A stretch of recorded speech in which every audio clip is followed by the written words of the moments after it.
And you say, if it's a meme war, you're going to lose. Well, why is Joe Biden flush with cash more than even Obama was at this point? The RNC has no money. It's in the toilet. And Donald Trump is spending his money because on you're legal arresting him. He's like, you're arresting him, Jessica. What is he supposed to not pay lawyers? he shouldn't pay lawyers with his supporters' money, which is what he's doing. Okay, Jessica, you've arrested him 5 times. What's he supposed to do? I have not had the pleasure, by the way, of personally arresting him, and that's not how it works. He's getting indicted by juries of his peers. No, he's getting indicted because Democrat prosecutors are prosecuting. Okay, and it's coming from the White House. Don't commit crimes in liberal places if you don't want to see liberals. This has become a norm. Day in and day out, we watch Jessica give her Republican, whatever you call them, MAGA flunkies, the business. There are 4 polls in the last 2 days that have Biden either up or tied, and they get very little coverage. Morning Consult, TIPP, YouGov, the AP poll. And I get it. I love certainly our own poll. I was fascinated by the New York Times Siena poll. If something like that happens, it would upend electoral history of decades and decades and decades. But there is good news in there for Joe Biden, and he really doesn't feel like his campaign is getting it out there. They want to laugh and joke because they know they have no substance to stand on. Don't go to liberal places. You'll be a victim of a crime. That's also not true. But on the polling front... Now, keep in mind that this is the news station. This is the supposed party, the Republican Party, that's tough on crime, that wants to call every black person that gets arrested a thug.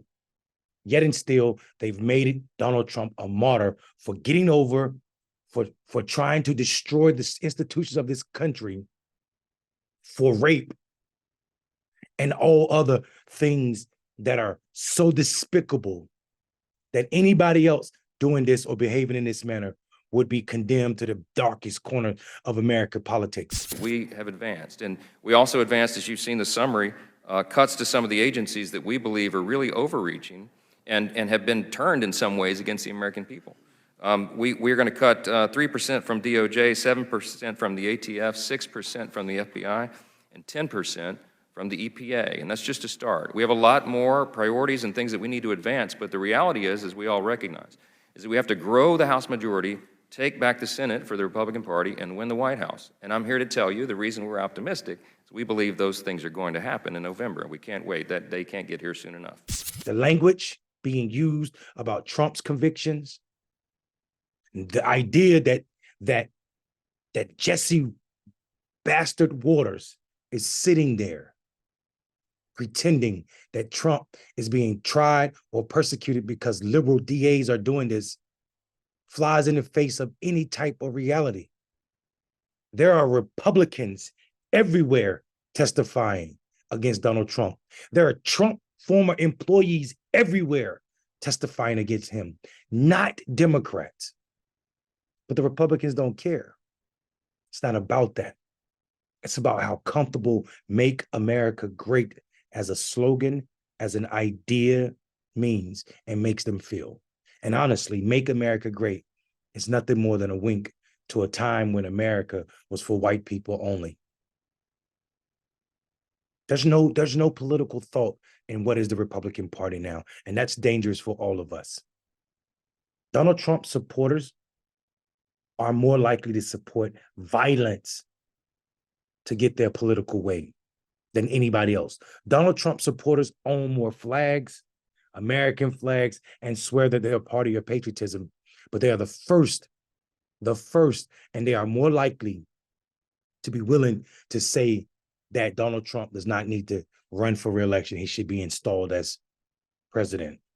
They're more likely to say that American institutions are standing in their way. Keep in mind that all of the BS that they gave us about defund the police, and now you have the Speaker of the House just yesterday bragging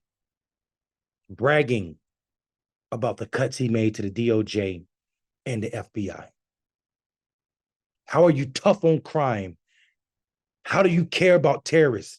How do you care about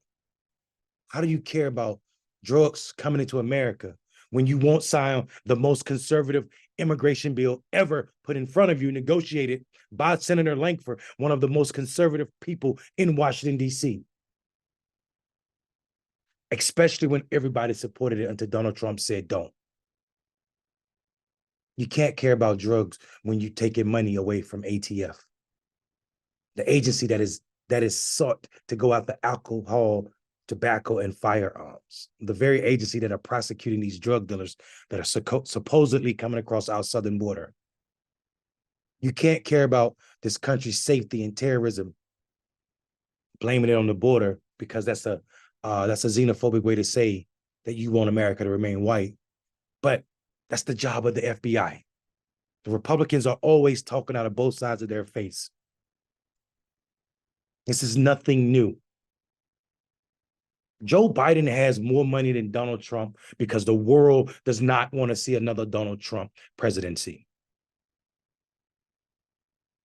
Joe Biden has more funds on hand than Donald Trump and the RNC, which is completely broke, because all of the noise we hear from the mainstream media about Donald Trump is for ratings.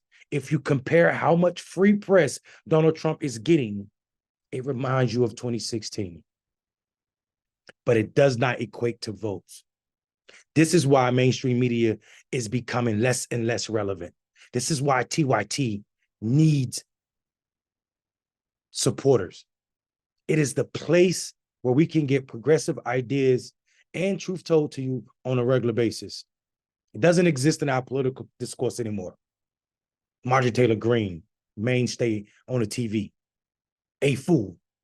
Lauren Boebert, a fool. People are questioning a Marine Corps veteran's standards and bona fides against Lauren Boebert, who offers nothing to the world except for her 19-year-old son who can't stop hanging out with underage girls and stealing people's identity. Yet they are a party of family values.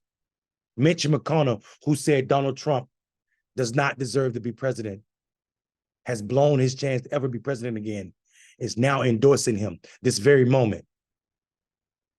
Marjorie Taylor Greene, always on a QAnon conspiracy hunt. This is America. The sad part about it is our democracy really is at stake for the first time in my life, and we can't even tell voters and make them believe it because we've blown that whistle by playing with it too many times. I'm Mondale Robinson. Don't be a dumb MAGA.